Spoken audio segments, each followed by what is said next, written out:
Фондот и владата инвестираат во консолидација на Кочанската болница, изјави денеска директорот на Фондот за здравствено осигурување Сашо Клековски при неговата работна посета на Кочани.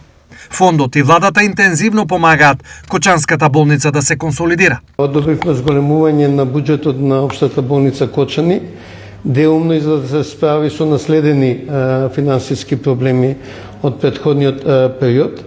Исто така се одобрени 20 вработувања во Општата болница во Кочани, од кои добар дел се реализирани, негде има жалби по постапките, негде одлуките се донесени и ќе се реализираат во овој период.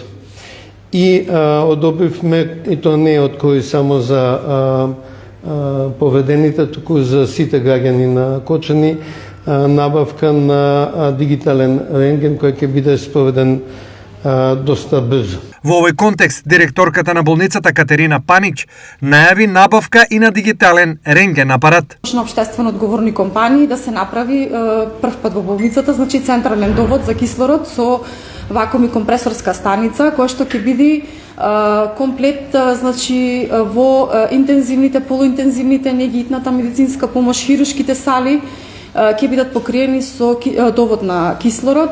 Рехабилитацијата за дел од повредените продолжува во земјата, но и во странство. Тројца пациенти се уште се во фаза на интензивно лекување, а еден е критично.